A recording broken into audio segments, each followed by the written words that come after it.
चलें जी, आज से नया टॉपिक शुरू करते हैं जिसकी मैं शुरू से ही आप लोगों को तारीफ़ें कर रहा था। जिस टॉपिक की ये ज़रूर पढ़ना है, तो आज हम फाइनली उसको देखते हैं। आज का टॉपिक है कन्वोल्यूशनल न्यूरल नेटवर्क्स। और जैसा कि शायद अगर आप में से कुछ लोगों को याद हो कि जो हमारा पहला लेक्चर था उसमें मैंने बात की थी कि ये समझे कि ऐसी चीज़ है जिसने आर्टिफिशियल इंटेलिजेंस को एक तरह से ट्रांसफॉर्म कर दिया है काफ़ी हद तक। यानी उसमें एक मेजर कंट्रीब्यूटर जो है वो कन्वोल्यूशनल न्यूरल नेटवर्क्स हैं, क्योंकि उन्होंने कई जो एग्जिस्टिंग प्रॉब्लम्स थे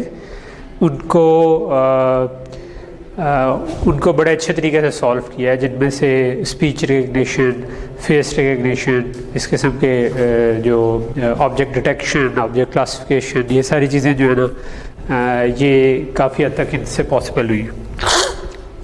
तो इन जनरल ये ब्रॉडली कंप्यूटर विजन का प्रॉब्लम बनता है एक, ठीक है, लेकिन दूसरी फील्ड्स में भी अप्लाई हो जाता है। जिस तरह मैंने अभी एग्जांपल के तौर पे कहा स्पीच डिटेक्शन, तो speech is not computer vision, मगर आप इधर से आइडियाज़ उठाकर दूसरी डोमेन्स में भी अप्लाई कर सकते हैं। और अभी भी मेरे ख्याल से इसमें काफ़ी रूम है, स्पेशली आप लोग इलेक्ट्रिकल के हो तो बहुत सारे प्रॉब्लम्स जो है ना जहाँ पर अभी मशीन लर्निंग अप्लाई नहीं हो रही, वहाँ पर आप जाके मशीन लर्निंग अप्लाई कर सकते हैं, स्पेशली कन्वोल्यूशनल न्यूरल नेटवर्क्स। हो सकता है कि मतलब बिल्कुल डिफरेंट फील्ड में, हो सकता है कि कंट्रोल सिस्टम्स में या किसी और जगह कम्युनिकेशन में, ठीक है, जहाँ पर ट्रेडिशनली लोग ये अप्लाई नहीं करते, यानी सिग्नल प्रोसेसिंग की दूसरी टेक्निक्स अप्लाई करते हैं, वहाँ पर भी सोचा जा सकता है कि यार ये वाला पार्ट ऑफ प्रॉब्लम जो है ना ये इस किस्म के न्यूरल नेटवर्क से या कन्वोल्यूशनल नेटवर्क से सॉल्व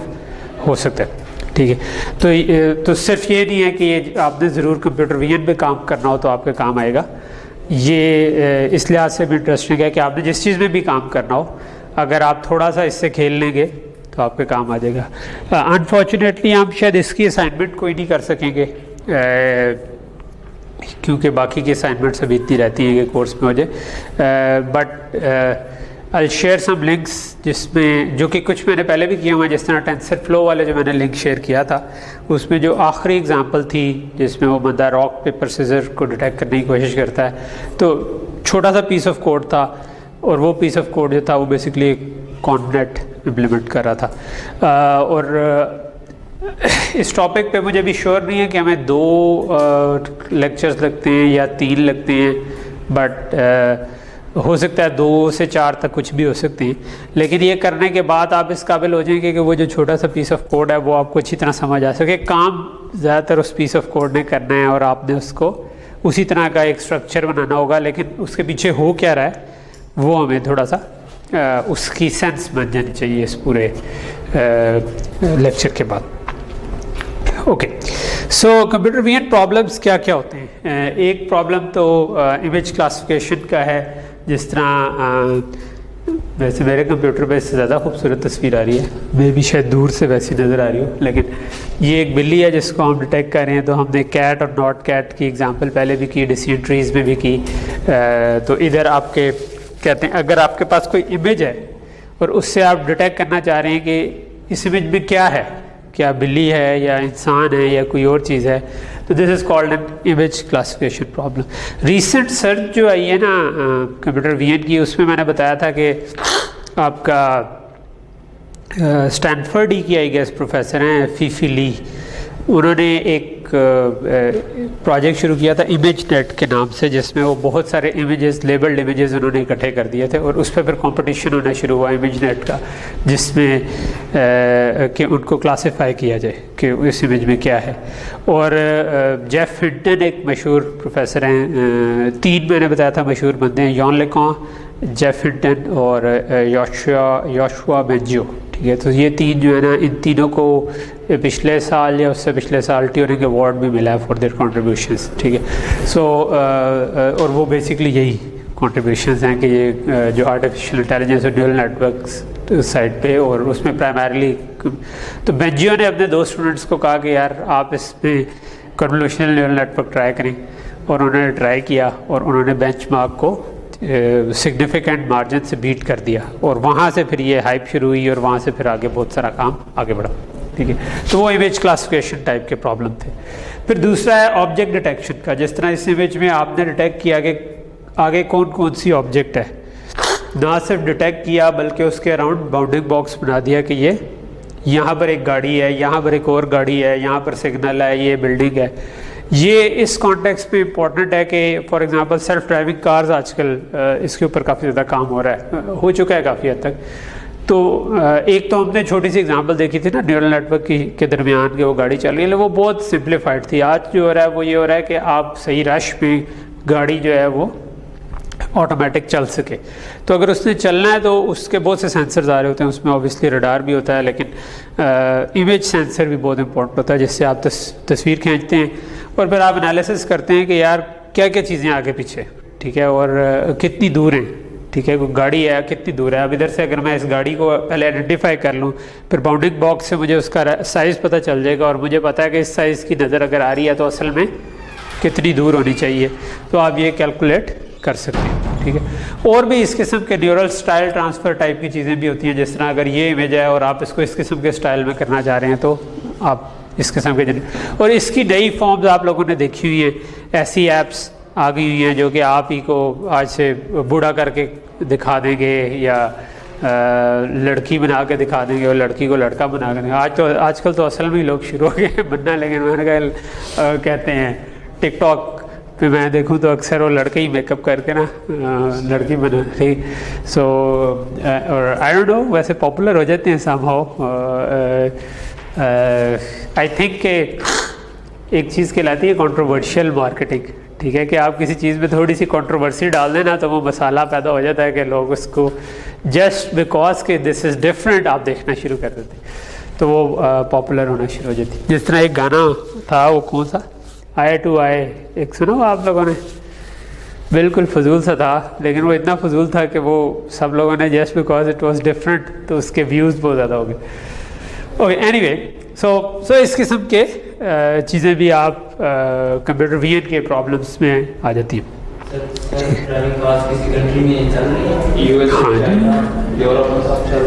सेल्फ ड्राइविंग कार्स जो है ना अभी तक चलना शुरू हो गई हैं बाज़ जगहों पे, लेकिन ये है कि जिस तरह अब टेस्ला के अंदर सेल्फ ड्राइविंग का फीचर है, लेकिन वो कहते हैं कि एक जो बंदा है उसको मौजूद होना चाहिए, लेकिन वो बेसिकली इतना अच्छा ड्राइव कर लेती है कि बंदे को ज़रूरत नहीं होती, ठीक है। तो थोड़ा सा कह लो कि कुछ सर्विसेज भी मैंने वीडियोस तो देखी हैं कि शुरू हुई हैं कि जिसमें बस आपने ऊबर ऑर्डर की या कोई जो भी ऐसी सर्विस ऑर्डर की तो गाड़ी आई, उसमें ड्राइवर नहीं था, ठीक है, बस आप बैठे बताया किधर जाना है। लेकिन आई डोंट नो कि वो किधर की थी, या बाज़ का ऐसी वीडियोस फेक भी होती हैं, आई डोंट नो, लेकिन मेरा ख्याल है कि बाज़ जगहों पे तो शुरू हो गई हुई है, लेकिन अभी उसके ऊपर कुछ लीगल हर्डल्स अक्सर मुल्कों में हैं, क्योंकि इतना कॉन्फिडेंस होना कि यार आप ये श्योरिटी से कह सकें कि यार बंदे को छोड़ो तुम भी चला लो, ठीक है।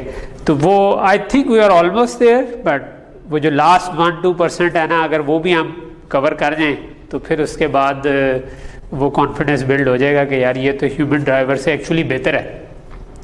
यानी जब आप ये इस्टेब्लिश कर देंगे ना कि ह्यूमन ड्राइवर जो है वो ज़्यादा गलतियां करने का चांस है एज़ कम्पेयर टू के रोबोट हो, तो फिर वहाँ से कहानी जो है वो शायद पलटेगी। और हो सकता है कि वो भी वहाँ पर पहुँच गए हों, लेकिन अभी हम डिनाइल में हो इंसान के नहीं यार ये कैसे हो सकता है, बंदा ही होता है, ठीक है। तो अक्सर मूवीज़ इस थीम पे होती है ना। टॉप गन के जो नया आपने पार्ट अगर देखा हो तो उसमें एक अंडरलाइंग थीम ये भी है कि जो है ना जो उड़ा रहा होता है ना वो मैटर करता है, ठीक है।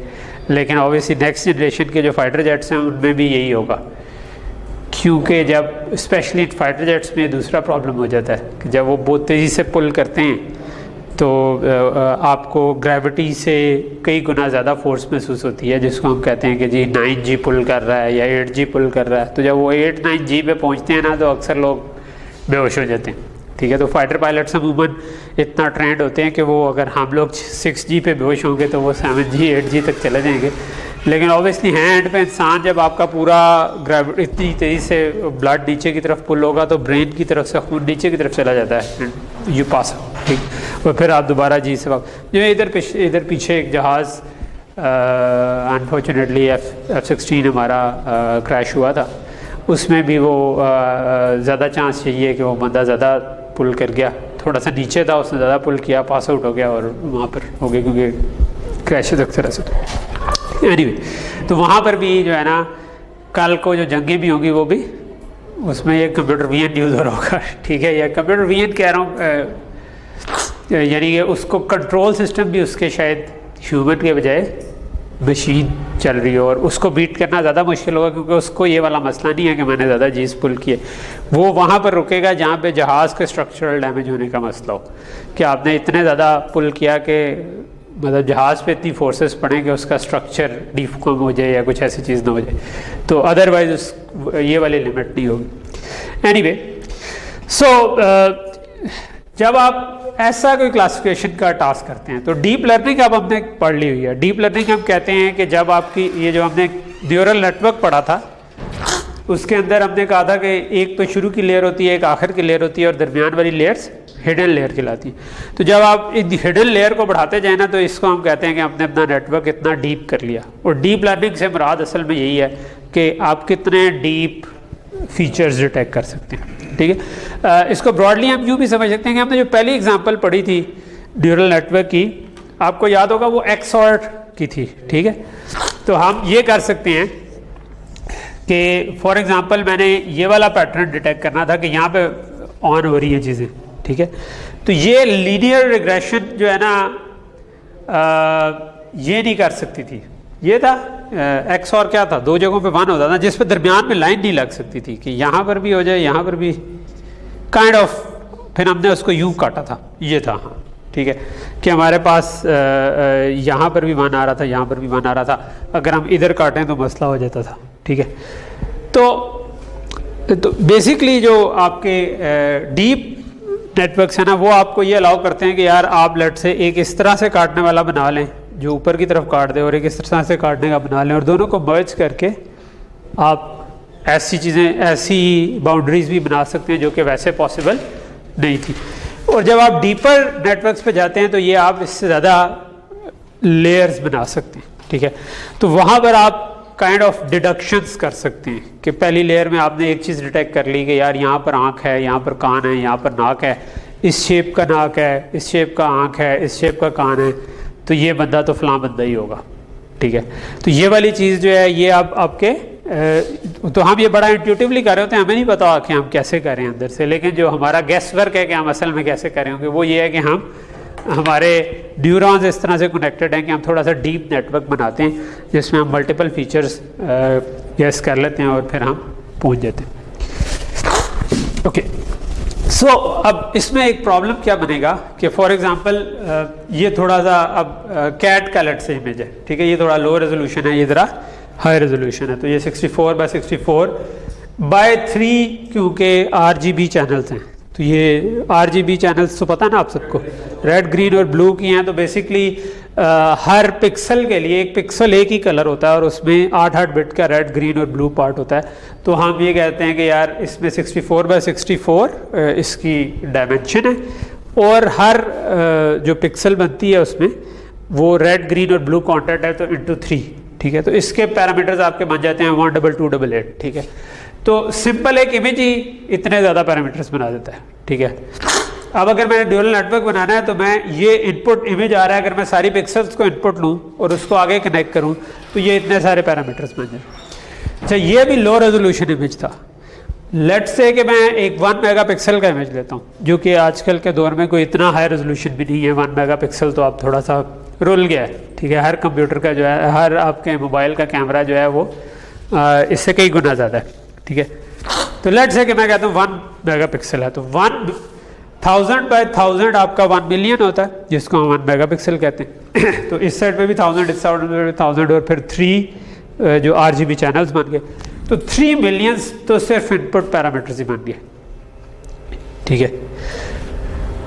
और लेट्स से कि इसके आगे जो मैंने फर्स्ट लेयर लगाई वो 1000 नोड्स की थी, तो ये 3 मिलियन इंटू 1000, क्योंकि हर एक पे इनपुट सारी इनपुट से आनी होते हैं ना, वेट से कनेक्टेड होते हैं, तो ये 3 बिलियन इंटू 1000 वेट्स बन जाएंगे, ठीक है, या पैरामीटर्स बन जाते हैं, थीटास जो हम जिनको कहते थे, ठीक है। तो ये तो 3 बिलियन पैरामीटर्स पहली लेयर पर ही बन जाएंगे।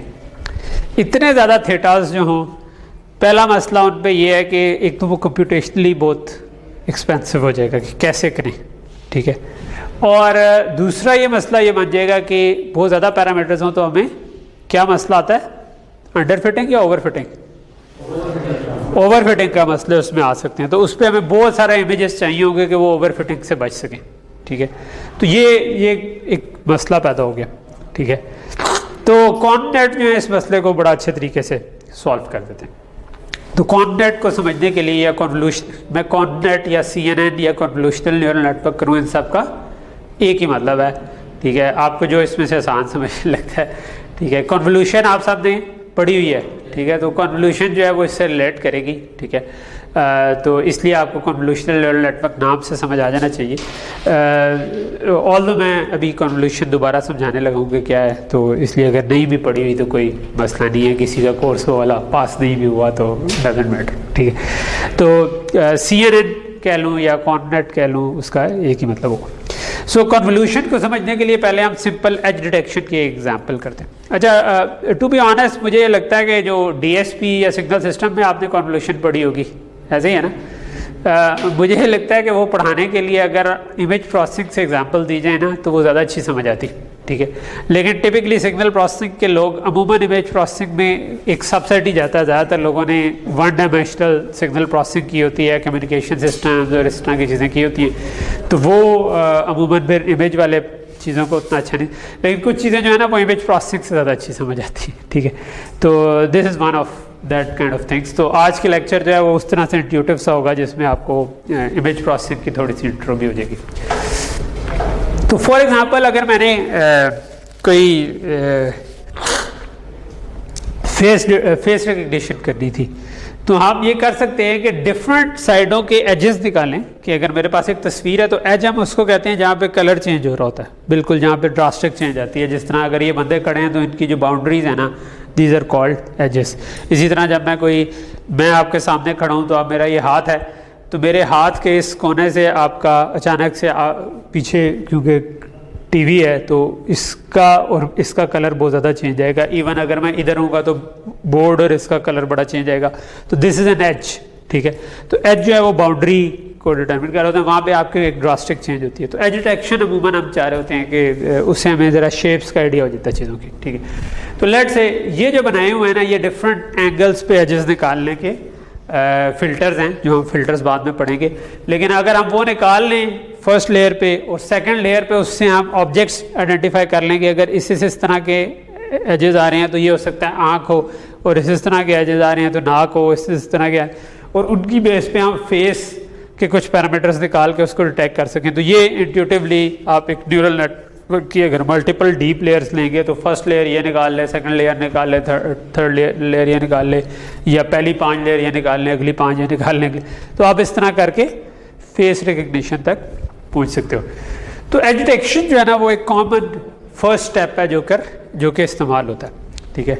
और उसमें हम क्या करना चाह रहे होते हैं कि फॉर एग्जांपल अगर मैंने इस इमेज से वर्टिकल एजेस निकालने हैं जो कि इस डायरेक्शन वाले एजेस हैं, तो मैं चाहूँगा कि जब मैं एज डिटेक्शन अप्लाई करूँ तो जहाँ पर एज चेंज हो रहा है वहाँ पर मुझे एक लाइन मिल जाए, जिस तरह इस जगह पे मिली है। तो यहाँ पे क्योंकि बार्स इधर आ रही हैं, बंदे खड़े हैं, उनकी बाउंड्रीज बन रही हैं, तो ये हमें वर्टिकल एजेस मिल गए। और हॉरिजॉन्टल एजेस अगर मैं निकालना चाहूँगा तो इधर एक ये पूरी बार जा रही है, इधर ये एक बड़ी ट्रांजिशन हो रही है, तो हमें ये 2 लाइनें तो नज़र आ रही हैं। उसके अलावा बंदों की कोई रैंडम शेप है तो वो भी किसी जगह पे फ्लैट हो रहे होंगे, तो जहाँ से उनके बाजू लट से आ रहा है तो बाजू के नीचे आपका एक एज बन जाएगा। तो इस किस्म की चीज़ें इधर, या फेस के नीचे बन जाएगा। तो ये कुछ एजेस वो वाले आ गए। अब लेट्स से कि मैं एज डिटेक्शन करना चाह रहा हूँ, ठीक है, और लेट्स से कि ये लेफ्ट में मेरा एक इमेज है, ठीक है। ये वैसे अगर पावर पॉइंट में होता तो और भी अच्छा होता, लेकिन ये आपको नंबर सारे नज़र आ रहे हैं ना, 30127415 इनके कलर ख़राब इसलिए हुआ क्योंकि ये एक एनिमेशन थी जो कि जब PDF में कन्वर्ट हुई तो इस किस्म की होगी। But I will cover that part on the board.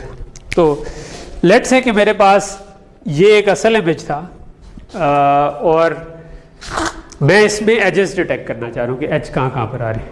तो एक तरीका ये हो सकता है कि मैं एक छोटा इमेज लूँ, ठीक है, जिसको हम कह दें कि ये फिल्टर हमने अप्लाई करना है, ठीक है। और इसमें मैं क्या करूं कि 1 1 1 0 0 0 -1 -1 -1 ये वैल्यूज लिखवा दूं, ठीक है। और इसको मैं इस इमेज से, जो ओरिजिनल इमेज था, इससे कन्वॉल्व कर दूं, ठीक है।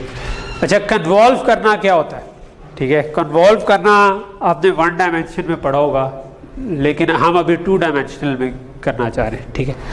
इनफैक्ट इमेज प्रोसेसिंग में हम थोड़ा सा ज़्यादा सिंप्लीफाइड लेते हैं। मैं थोड़ा सा आगे जाकर डिस्कस करूंगा कि इमेज प्रोसेसिंग में ना आपने 2 टर्म्स यूज़ पढ़ी होगी सिग्नल एंड सिस्टम या DSP वगैरह में, एक कन्वोल्यूशन और एक कोरिलेशन, ठीक है। पढ़ी है कोरिलेशन भी, ठीक है, मिलती जुलती थी, एक में प्लस दरमियान में आ जाता है, एक में माइनस आ जाता था, ठीक है।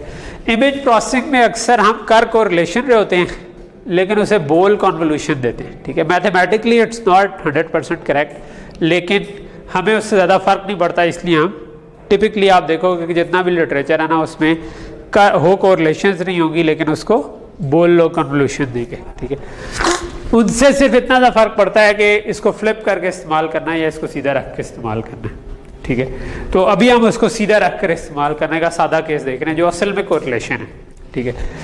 तो हम क्या करेंगे, हम यहाँ पर जो भी वैल्यूज़ पढ़ी हैं, हम ये वाला डब्बा उठाकर ना इस जगह पे रखेंगे, राइट। ये डब्बा उठाकर इस जगह पे रखा, इधर पहले से कुछ नंबर थे, इधर कुछ नंबर नए हैं, हम उनको पॉइंट बाय पॉइंट मल्टीप्लाई कर देंगे, ठीक है। कि जो ये वाला नंबर है, यानी इधर हमने 1 लेकर आए और इधर पहले से जो पड़ा हुआ था वो नंबर था 3, तो हम ऊपर 1 लेकर आए तो 3 × 1 कर देंगे, ठीक है। तो हम कहेंगे 3 × 1, इधर पहले से नंबर लट से पड़ा हुआ था, मैं लिख लेता हूँ 301 158 272, ये लिखे हुए थे, ठीक है। तो मैंने 3 को 1 से मल्टीप्लाई किया, उसके बाद मैंने कहा प्लस 0 × 0 प्लस 1 को भी, यहाँ पे भी ये -1 आ रहा था, +1 × -1, ये बात समझ आ रही है। तो पॉइंट बाय पॉइंट यहाँ पर जो नंबर आ रहा था उसको इसके रिस्पेक्टिव नंबर से मल्टीप्लाई, जिसको मैं कह रहा हूँ कि मैंने उठाकर यहाँ पर रखा और एक दूसरे से मल्टीप्लाई कर दिया और उसके बाद जो रिजल्ट आया उनको आपस में ऐड कर दिया। तो इसी तरह मैं अगली रो में जो था, ये 1 जो था, इधर क्योंकि तीनों ही 1 आ रहे थे, इधर तीनों ही 0 आ रहे थे और इधर तीनों ही -1 आ रहे थे, तो मैंने 1 × 1 किया, प्लस 5 × 0 किया, प्लस 8 × -1 किया, फिर मैंने किया 2 × 1 प्लस 7 × 0 प्लस 2 × -1, ठीक है। और ये पूरी कैलकुलेशन की तो मेरे पास कुछ रिजल्ट आ गया, ठीक है। तो वो रिजल्ट आ जाता है आपके पास -5। उस रिजल्ट को उठाकर मैंने आउटपुट की पहली जगह पर लिख दिया। तो यहां तक चीज समझ आ रही है। इसको उठा के इधर रखा, पॉइंट पे पॉइंट मल्टीप्लाई किया, ऐड किया, जो भी रिजल्ट आया वो मैंने इधर लिख दिया। फिर मैंने इसको एक, ये जो इसको बात का हम कहते हैं, आप इसको समझिए एक स्टेंसिल है, जिस तरह वो स्टेंसिल से ट्रेस नहीं करते थे, उस स्टेंसिल को हमने एक स्टेप इधर मूव कर दिया, राइट, ठीक। एक स्टेप इधर मूव किया तो इधर अब ये जो 295 है ये भी आ गए, ठीक है। अब मैंने ये सारी वैल्यूज जो थी ये चेंज हो जाएंगी। अब ये वाली रो जो है ये 1 से मल्टीप्लाई होगी, ये 0 से मल्टीप्लाई होगी और ये -1 से मल्टीप्लाई होगी, ठीक है। अगेन मैंने इनको पॉइंट बाय पॉइंट मल्टीप्लाई किया, ऐड किया, उससे एक रिजल्ट आया। लेट से वो रिजल्ट आया -4, वो -4 मैंने इस जगह ला के रख दिया, राइट, ये हिल गया, ओके। सो फिर मैंने इसको एक और शिफ्ट कर दिया, ठीक है, और मैं एक एक करके शिफ्ट करता गया, ठीक है। तो मेरे पास -4 के बाद 0 आया और 8 आया, और लेट से यहाँ पर आया तो मेरे पास जो इनपुट इमेज था उसके एंड पे मैं पहुँच गया, ठीक है। इसके बाद मैं क्या किया, मैंने इसको एक लेवल नीचे मूव कर दिया, इस स्टेप इस तरफ एक स्टेप मूव कर दिया, फिर यही पॉइंट बाय पॉइंट मल्टीप्लाई किया, लेट से उससे मेरे पास रिजल्ट आ गया -10, ठीक है। उसके बाद मैंने इसको एक स्टेप आगे मूव किया तो यहाँ पर आ गए, ठीक है। वहाँ पर पॉइंट बाय पॉइंट मल्टीप्लाई किया, -2 आ गया एंड सो ऑन। इस तरह करते करते जब इस रो पे पूरा एंड पे पहुँच गया, मैं एक लेवल और नीचे आया, फिर मैं नीचे आया जब तक मैं एंड पे नहीं पहुँच जाता, ठीक है। सो अब ये स्लाइड पे आपको समझ आ रहा होगा कि ये कैसे कंप्यूट हुआ। ये वाला रिजल्ट है, ये वाला इनपुट इमेज था, इसको हमने इससे कन्वॉल्व किया, ठीक है, जो कि मैं आपको बता दूंगा असल में कोरिलेट किया, बट इमेज प्रोसेसिंग में वी डोंट केयर, हम उसको कन्वॉल्व लें। तो ये 6 का है, हाँ जी, 6/5 का हो जाएगा, 5/6 का 4/4 का हो जाएगा। 4/4 क्यों होगा? 6/6 का क्योंकि अरेंजमेंट सही आ रही है। अगर 6/5 का हो जाए तो ये 6/5, हाँ, ये अगर 6/5 का हो जाए तो ये 4/3 एंड पे रिजल्ट आ जाएगा। वो तो जो भी हो जाए, वी डोंट केयर, यानी कि हाइट और विड्थ बराबर होना ज़रूरी नहीं है, ठीक है।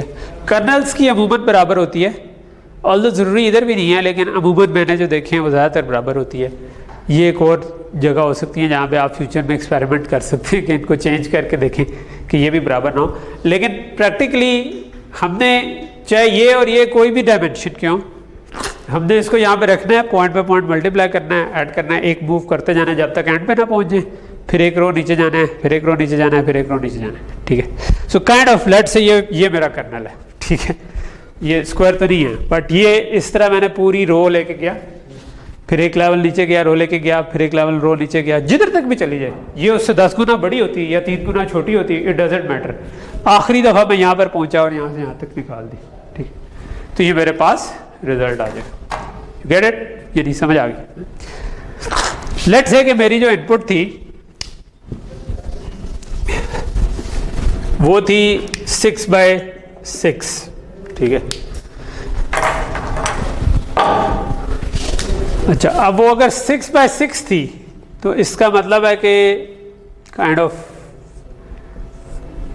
इतनी रोज बन जाती है, 1 2 3 4 5 6, और इस तरफ भी यही बन जाती है, राइट,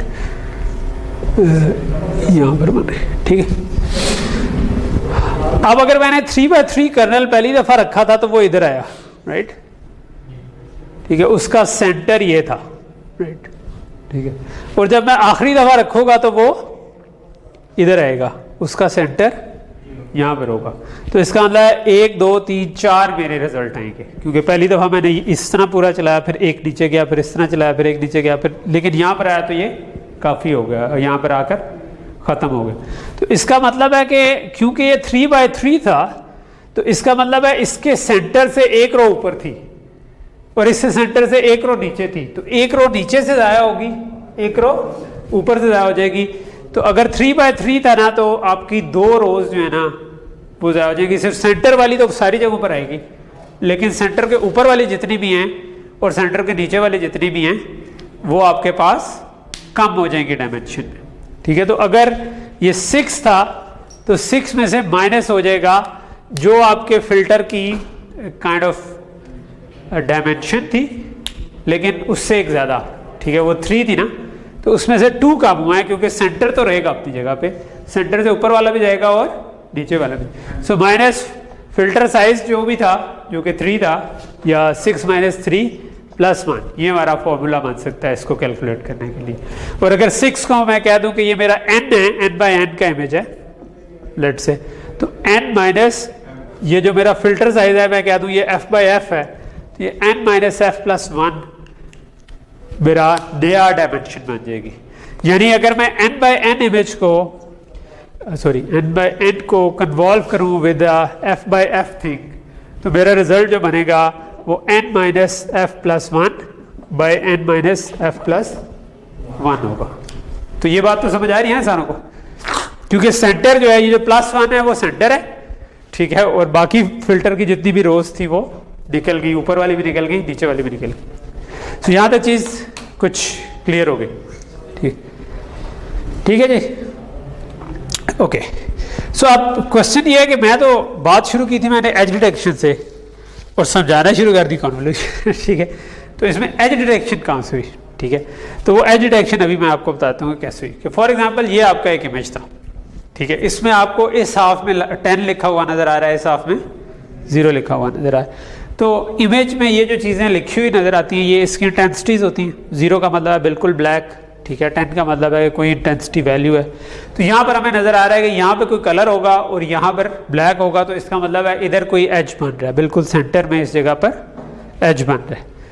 तो जब मैं इसको इससे कन्वॉल्व करूँगा, पॉइंट बाय पॉइंट मल्टीप्लाई करूँगा, इस स्टेंसिल को मैं इधर रखूँ तो ये तो सारी सेम वैल्यूज़ हैं, ठीक है। जब ये सारी सेम वैल्यूज़ हैं तो ये वाली कॉलम जो है ये 1 से मल्टीप्लाई हो जाएगा, 30 आ जाएगा, ये 0 से मल्टीप्लाई हो जाएगा, ये वाला -1 से मल्टीप्लाई हो जाएगा, -30 आएगा, सबको ऐड करूंगा तो रिजल्ट 0 बन जाएगा। इसी वजह से रिजल्ट में ये वाला पूरा कॉलम 0 हो गया, ठीक है। जब हम इससे एक स्टेप आगे मूव करेंगे, ठीक है, तो अब 30 इसकी वजह से आ जाएगा, माइनस वाली साइड 0 हो जाएगी तो +30 आना शुरू हो जाएगा। सो आपके पास +30 है। फिर आपने एक और मूव किया, अगेन 10 आ गया और बाकी सारे 0 हो गए।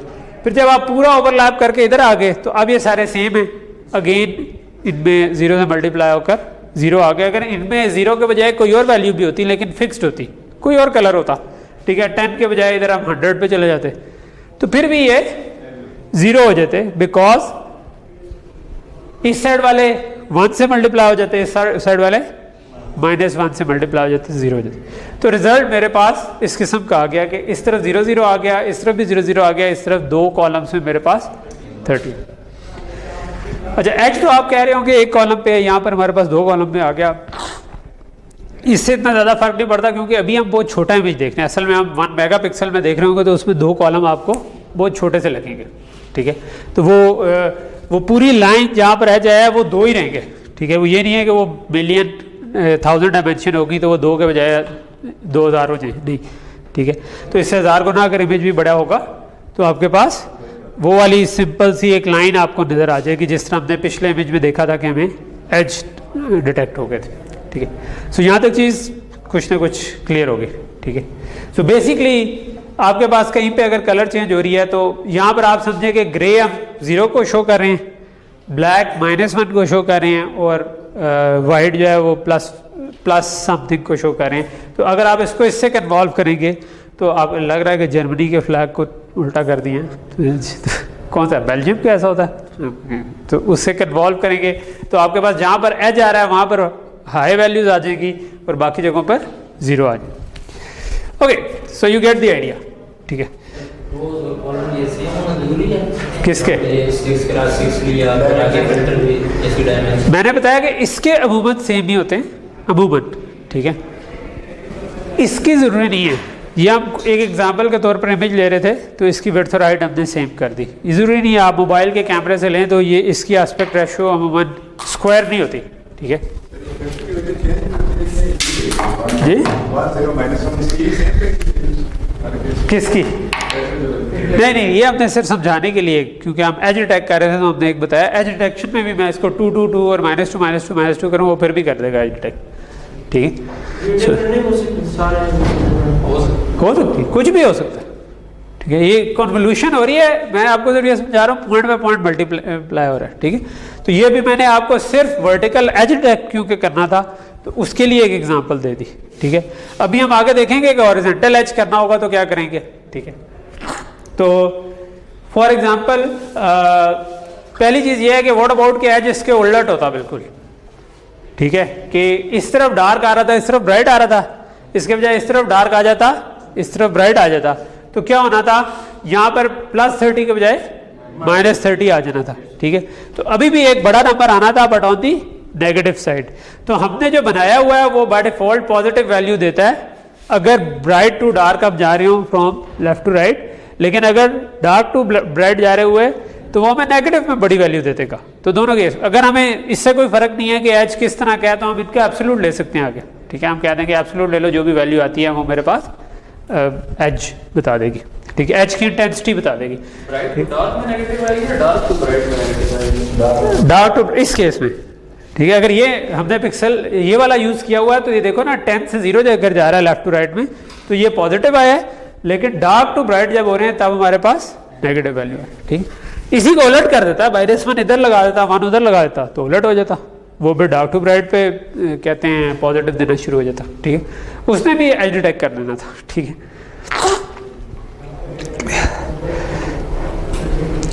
ओके। व्हाट अबाउट कि मैंने हॉरिजॉन्टल एज डिटेक्ट करने होते हैं, तो हॉरिजॉन्टल एज में मैं इस किस्म का बना सकता हूँ। ठीक है, कि मैं ऊपर 1 कर दूं, नीचे -1 कर दूं। ठीक है, तो अब क्योंकि सिमेट्रिक है, यानी कि सारा काम सिमेट्रिक हो रहा है, तो आप ये उसका यही मतलब है कि आपने इस इमेज को जो इस तरफ काम किया था उसको रोटेट कर दिया और वही काम हो गया। ठीक है, हाँ, तो हमने रोज को कॉलम में चेंज किया तो एक तरह की 90 डिग्री रोटेशन ही कर दी ना, जो ऑपरेशन किया। बाकी तो वो तो चल तो वो पूरे इमेज पे ही रहा था। ठीक है, तो अब क्योंकि ये रोटेटेड हो गया है तो अब आप समझो कि वो वही काम जो अगर इस तरफ एज डिटेक्ट कर रहा था तो वो इस तरफ एज डिटेक्ट कर। ठीक है, मैं जो आपको सीक्वेंस बता रहा हूँ कि इस सीक्वेंस में आगे जाओ, वो भी कोई ज़रूरी नहीं है। आप बेशक पहले इस सीक्वेंस में चले जाएं, एंड पे आपने ये वाली जो पिक्चर पेंट करनी है वो आप इस तरह पेंट कर दें या इस तरह पेंट कर दें या किसी और ऑर्डर में इधर से पेंट करना शुरू, एंड पे रिजल्ट सेम आएगा। ठीक है, अच्छा, इस केस में हमने क्या किया, थोड़ा सा डिफरेंट इमेज लिया है। ठीक है, इसमें इस तरफ 10 है, इस तरफ 10 है, इधर 0 है, इधर 0 है, तो इसका मतलब है कि साइडें ब्राइट है। ठीक है, तो ये वाली साइड ब्राइट है, ये वाली साइड ब्राइट है, ये डार्क है, तो इस किस्म का कुछ इमेज बना। ठीक, तो जब आप इस जगह पे रखेंगे एग्जैक्टली जब ओवरलैप नहीं हो रहा होगा तो वहां पर हमारे पास जीरोज आ गए। ठीक है, जब आपका ओवरलैप इधर होना शुरू हुआ, ठीक है, ये एक रो नीचे आ जाता हूं मैं, तो ऊपर 10 था, नीचे 0 था। ठीक है, तो ये मल्टीप्लाई हुआ है विद 1s। ठीक है, ये 0 से और ये 0 आया तो आपके पास 10 मल्टीप्लाई हुआ तो 30 बना। ठीक है, तो ये आपके पास 30 आ गया। ठीक है, एक रो नीचे भी चले जाएंगे तो ये 10 मल्टीप्लाई हो जाएगा 30 से, ये वाला तो पहले हम 0 से मल्टीप्लाई कर रहे थे क्योंकि दरमियान में 0 थे, तो ये 0 आ गया एंड सो ऑन। ठीक है, तो यहाँ पे भी 30 आ गया। एक लेवल आगे चले गए तो अब हमारे पास ट्रांजिशन जो है वो थोड़ी सी फर्क है। एज आ रहा है जिसका कुछ पोर्शन है इस जगह पर, लेकिन इस जगह पे उसका ऑपोजिट एज आ रहा है, तो इसलिए उसकी वैल्यू कम हो गई।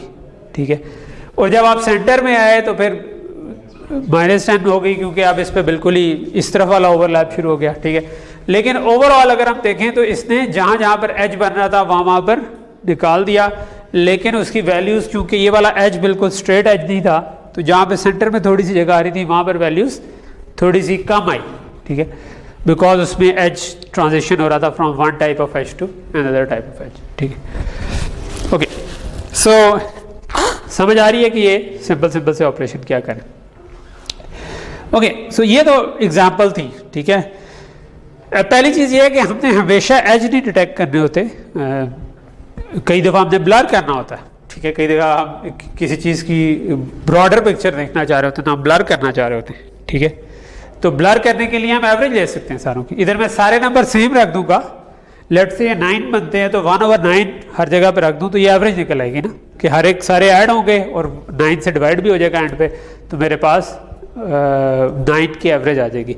अगर मैं वो अप्लाई करूं तो ये एक्चुअली एवरेजिंग जो है वो फिल्टरिंग का इफेक्ट रखती है। ठीक है, तो ये जो आपके पास ये वाला ऑपरेशन था ना, ये जो हमने ये इस तरह का ऑपरेशन किया, ये आपका एज डिटेक्शन का काम कर रहा है। इसके बजाय अगर मैं इस किस्म का काम करूं कि सारों को सेम वैल्यू दे दूं तो ये एवरेजिंग का काम करता है।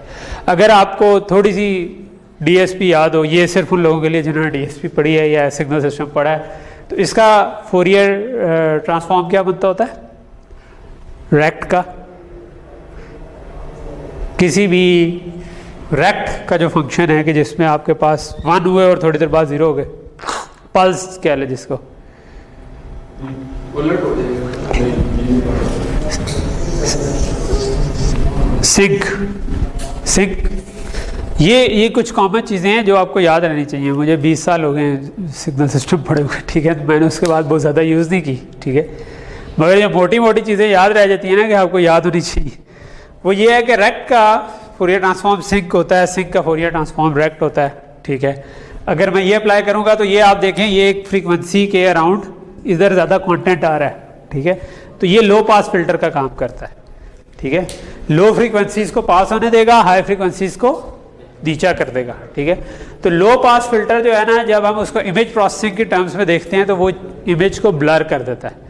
अगर आप वन डायमेंशनल सिग्नल को ही लें जो कि चेंज हो रहा हो, तो लो पास फिल्टर करके ये ऐसा हो जाएगा कि इसकी ब्रॉडर शेप निकाल देगा, ठीक है, स्मूथ कर देगा। तो वो एवरेजिंग एक simplest kind of low pass filter होता है। आप इसके थोड़े से बेहतर लो पास फिल्टर बना सकते हैं कि आप इधर रेक्ट बनाएं तो वो फिर इधर सिंक बन जाएगी, ठीक है, और फिर आप उनको कन्वॉल्व करने की कोशिश करें तो वो भी बहुत अच्छा देंगे। या बाज़ का आप इधर एक गॉसियन रख देते हैं, गॉसियन हमने अभी इस क्लास में ही पढ़ा था, तो उसका दोनों तरफ ही रिस्पॉन्स गॉसियन होता है, तो गॉसियन फिल्टर भी आप अप्लाई कर सकते हैं, ठीक है। तो डिफरेंट इस किस्म के फिल्टर अप्लाई होते रहते हैं और उस पर लोग काम करते रहते हैं, ठीक है। ऑब्वियसली जो पहली तस्वीर थी, अगर मैं आपको उसको बताऊं थोड़ा सा वापस जाके, ये वाली, ठीक है। तो अब ये वाली तस्वीर आपको थोड़ी सी समझ आ रही होनी चाहिए कि इसमें ये जो ग्रे और वाइट दिखाया हुआ है ना, ये इस डायरेक्शन का एज निकाल रहा है, ये थोड़ा सा इस डायरेक्शन का एज निकाल रहा है, ये डिफरेंट डायरेक्शन पे हमने एजेस ही निकाले हुए हैं, ठीक है। और इसको अगर आप सिंक टाइप की शेप दे देना तो इनको इमेज प्रोसेसिंग में कहते हैं गेबर फिल्टर्स, ठीक है। सो गेबर फिल्टर्स जो हैं वो अक्सर यूज़ होते हैं इस किस्म के काम करने में कि आपने किसी खास डायमेंशन में एज निकालने हैं तो आप निकाल सकें।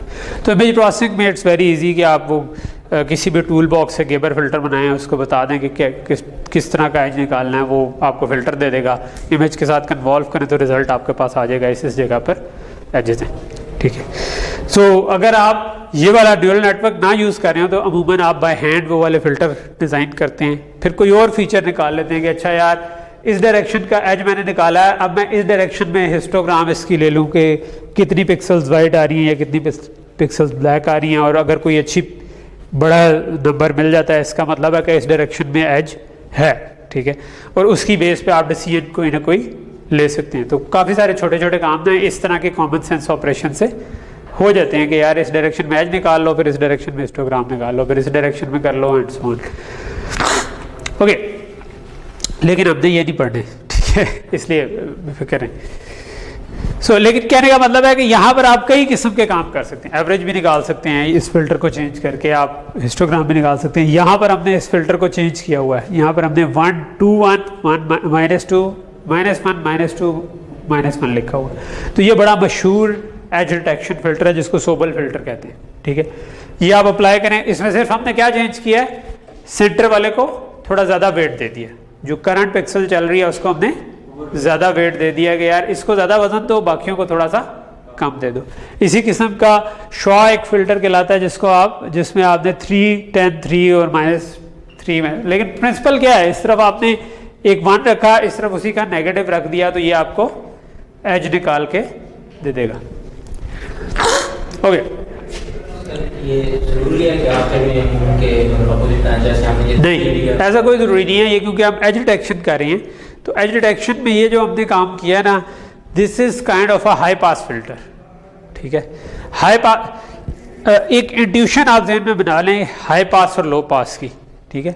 लो पास क्या करता है कि जो शार्प ट्रांजिशन है ना उनको ख़त्म कर देता है। हाई पास जो है ना वो स्लो ट्रांजिशन को ख़त्म करके सिर्फ शार्प ट्रांजिशंस को पकड़ लेता है, ठीक है। चाहे आप स्पीच पे कर रहे हो चाहे किसी भी सिग्नल पे कर रहे हो, अगर आपने शार्प ट्रांजिशन पकड़नी है आप हाई पास करते हैं, अगर आपने लो ट्रांजिशन पकड़नी है तो अब आप एक इमेज को लो पास कर देंगे ना तो एक ब्लर्ड करके आपको, अगर बड़ा इमेज है तो स्टिल ब्रॉडर पिक्चर इंटैक्ट ही रहती है, ठीक है, आपको समझ आ रही होती है कि इसके अंदर क्या क्या है।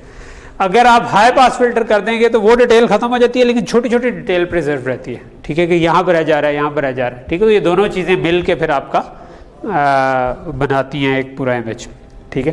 तो यहाँ पर हम जो निकालना चाह रहे हैं वो हाई पास करना चाह रहे हैं। तो ये जो है ना, दिस इज काइंड ऑफ जिस तरह मैंने कहा कि आप एवरेज ले लें तो वो लो पास करता है, अगर आप इस किस्म की शेप बना दें तो ये आपका हाई पास फिल्टर एक तरह का कर देता है, और आपको जहाँ जहाँ पर एज आ रहे हैं इन 1 डायमेंशन, ठीक है, दूसरी डायमेंशन में हाई पास करना है तो उसके लिए हमने ये वाला बना दिया था काइंड ऑफ, ठीक है। तो उससे वो दूसरी डायमेंशन का हाई पास बन जाता है, ठीक है। There are some cool demos on these kind of things. एक वेवलेट्स को थोड़ा सा पढ़िएगा कभी, उसमें कुछ अच्छे डेमो पड़े होंगे, वो भी इन्हीं चीज़ों को यूज़ कर रहे होते हैं, लेकिन हमारा वो इस वक्त टॉपिक नहीं है। अच्छा, अब बेसिकली जो कन्वोल्यूशन है वहाँ पर ये कोई भी नंबर हो सकते हैं, राइट। ये जो W हमने लिखा हुआ है ये कोई भी नंबर हो सकते हैं, चाहे तो वो एज डिटेक्ट कर रहे हो, चाहे तो वो कोई और चीज़ डिटेक्ट कर रहे हो, ठीक है। इट टर्न्स आउट कि अगर आप बजाय इसके कि ये वेट्स खुद से सिलेक्ट करें कि इनकी क्या वैल्यू होनी चाहिए, ये भी आप लर्न कर लें थ्रू बैक प्रोपगेशन और ग्रेडियंट डिसेंट, तो they perform much better as compare to कि आपने को बड़ा सोच समझ के ये फ़िल्टर चूज़ किया, ठीक है। और ये बात मैं अपने ज़ाती तजर्बे की बुनियाद पे कह रहा हूँ। मैंने शायद पहले लेक्चर या किसी लेक्चर में बताया भी था कि हमने इस जो OCR जो था, ऑप्टिकल करैक्टर रिकग्निशन के प्रॉब्लम के लिए हमने बहुत सारे गेबर फिल्टर्स, हिस्टोग्राम्स और इस किस्म की चीज़ें बनाई हुई थी, ठीक है। उनको बनाने के बावजूद हमारे पास जो उसके रिज़ल्ट आ रहे थे जब हमने कन्वोल्यूशनल नेटवर्क्स यूज़ किए तो वो उससे बहुत बेहतर आ रहे थे, ठीक है। क्योंकि कन्वोल्यूशनल नेटवर्क ने ये वाले फीचर्स खुद लर्न किए कि इस प्रॉब्लम को सॉल्व करने के लिए क्या बेहतरीन फ़िल्टर होगा जो कि फर्स्ट लेयर पे काम करे। तो ये जो मैं शुरू में बता रहा था ना कि शुरू में आपने एजेस निकाल लिए, फिर आपने नोज निकाल ली, फिर आपने वो निकाल लिया, असल में आपको ये वाली पिक्चर इस तरह से नज़र नहीं आ रही होती। असल में अगर आप उनको प्लॉट करेंगे तो आपको कई दफ़ा समझ भी नहीं आ रहे होंगे ये यहाँ पर डिटेक्ट क्या कर रहा है, ठीक है। लेकिन वो नेटवर्क ऑटोमेटिकली चूज़ कर लेगा कि यार ये वाला फ़िल्टर पहली स्टेज पे हो जाए, ये वाला फ़िल्टर दूसरी पे हो जाए, ये वाला तीसरी पे हो जाए, तो तब ये काम बड़े अच्छे तरीके से हो जाएगा, ठीक है। तो अमूमन हम ये करते हैं कि ये वाले जो कन्वोल्यूशन के फ़िल्टर्स हैं ना, ये हम कॉन्नेट में करेंगे उसमें ये ऑटोमेटिकली लर्न हो जाएंगे, ठीक है।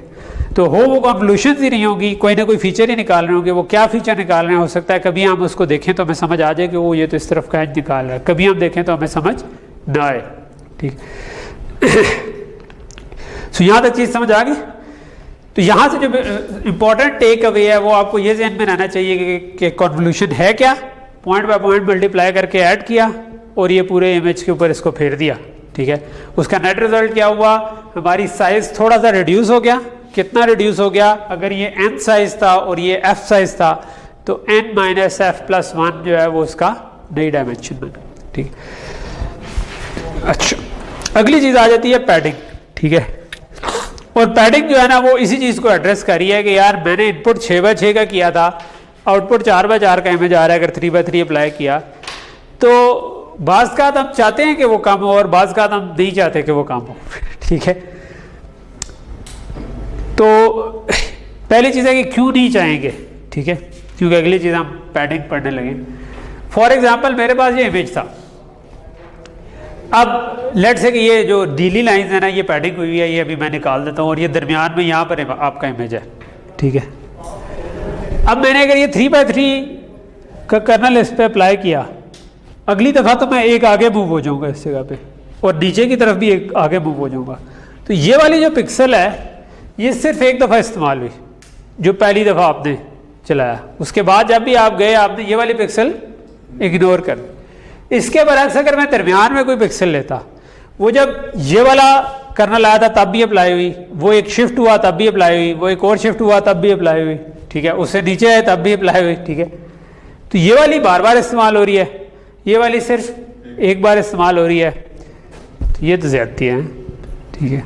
तो कोई कोने में बैठा हुआ बेचारा, इसका थोड़ी कसूर है, ठीक है। हो सकता है इसके अंदर इंफॉर्मेशन हो, ठीक है, और उस इंफॉर्मेशन को हम इस्तेमाल करना चाह रहे हो। तो इट टर्न्स आउट कि बड़ी सिंपल सा तरीका है कि अगर आपको लगता है कि उस इंफॉर्मेशन को इस्तेमाल करना है तो आप इमेज को साइडों पर पैड कर दें, ठीक है।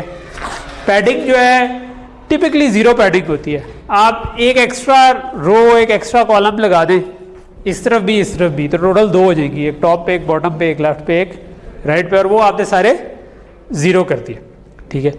अब क्या होगा, अब इधर से शुरू होगी आपकी, तो ये सेंटर में आ जाएगा, फिर एक शिफ्ट करूंगा फिर भी इस्तेमाल हो रही होगी, एक और शिफ्ट करूंगा फिर भी इस्तेमाल, यानी नीचे आऊँगा फिर भी इस्तेमाल। तो अब ये प्रॉपरली इस्तेमाल होना शुरू हो गया जिस तरह बाकी इस्तेमाल हो रहे हैं, ठीक है। तो बाज़ का हम इसमें इंटरेस्टेड होते हैं कि हम पैडिंग करें बाज़ का हम इसमें इंटरेस्टेड नहीं होते, ठीक है। दूसरा पैडिंग का क्या फ़ायदा है कि अगर मैंने ये वाली पैडिंग करके 3x3 फिल्टर अप्लाई किया तो मेरा रिजल्ट भी 6x6 हो जाएगा बजाय 4x4 के। तो इनपुट की डायमेंशन और आउटपुट की डायमेंशन सेम रही। तो अगर मैं ये चाहता हूँ कि मेरे इनपुट और आउटपुट की डायमेंशन सेम रहें तो मुझे पैडिंग करनी चाहिए। अगर मैं चाहता हूँ कि नहीं थोड़ा सा छोटा हो जाए तो फिर मैं पैडिंग नहीं करूँगा। तो दोनों तरह की टेक्निक्स यूज़ होती हैं, कभी आप पैडिंग करते हैं, कभी आप पैडिंग नहीं करते, ठीक है। तो लेट्स से कि मैंने पैडिंग की 1 की, ठीक है, तो क्या होगा, असल में 1 की करूँगा तो पैडिंग आपकी 2 की हो जाएगी क्योंकि ऊपर भी होनी है और नीचे भी होनी है, ठीक है। तो अगर मेरे पास पहले इमेज की डायमेंशन थी n, तो अब इमेज की डायमेंशन क्या हो जाएगी n+2p, जितनी पैडिंग अप्लाई की थी, ठीक है। तो वो जो हमारा पुराना मशहूर फार्मूला था n-f+1, अब वो क्या हो जाएगा n+2p -f+1, ठीक है। और अगर हम p को सही तरीके से चूज करें तो हमारे पास हमेशा हम ये कर सकते हैं कि हम उतने डायमेंशन ही रहें। फॉर एग्जांपल 3x3 था तो हमने इधर से देख लिया कि 1 की पैडिंग अगर हम करें तो ये चल जाता है। व्हाट अबाउट कि मैंने 5x5 का कर्नल यूज़ किया, तो अच्छा इसको फिल्टर भी कहते हैं, इसके लिए एक और लफ्ज़ यूज़ होता है कर्नल भी, ठीक है। तो कर्नल यूज़ हो या फिल्टर यूज़ हो उसका एक ही मतलब है। तो लेट्स से कि मैं 3x3 का फिल्टर यूज़ कर लेता हूँ, 3x3 की बजाय 5x5 का करता हूँ, ठीक है। तो 5x5 का सेंटर तो और नीचे आ जाना था, यानी मैं जब इधर आपको समझा रहा था तो अब लेट्स से वो 3x3 नहीं था, वो 1 2 3 4 5 1 2 3 4 5 इतने बाय इतने का वो बन गया क्योंकि 6x6 है। उसका सेंटर तो इधर कहीं पे आएगा, ठीक है। तो अब वो सेंटर से ऊपर की 2 भी उड़ जाएंगी, फिर ये इधर से मूव करेगा इधर, तो ये आपका काइंड ऑफ ये बन गया ना 5x5 का। तो ये तो एंड पे 2x2 आ जाएगा इमेज, ठीक है, अगर पैडिंग नहीं की हुई। ऐसे ही है ना, क्योंकि पहली दफा सेंटर इधर आ रहा था, दूसरी दफा सेंटर इधर आ गया, बात खत्म, ठीक है। तो 5x5 में आपके पास ऊपर से भी 2 उड़ गए, नीचे से भी 2 उड़ गए, ठीक है। ये नहीं इमेज की करेंगे, उसको नहीं करेंगे, फिल्टर की नहीं करेंगे, ठीक है। तो अब अगर मैं चाहता हूं कि ये 2x2 ना रहे बल्कि 6x6 रहे, तो इस केस में मुझे कितनी पैडिंग ऐड करनी चाहिए? 2 की पैडिंग ऐड करनी चाहिए, ताकि जब मैं 2 की पैडिंग ऊपर नीचे लगा दूंगा, ठीक है, तो ये सेंटर इस जगह पे आ जाएगा उसका, ठीक है। सेंटर वाली रो ने तो आना ही था, 2 उसके ऊपर होगी, 2 उसके नीचे होंगी, और नीचे जाते जाते भी क्योंकि 2 की पैडिंग आई हुई होगी तो यहाँ पर सेंटर आ जाएगा, ठीक है। तो you can always calculate it कि मुझे कितनी चाहिए, ठीक है।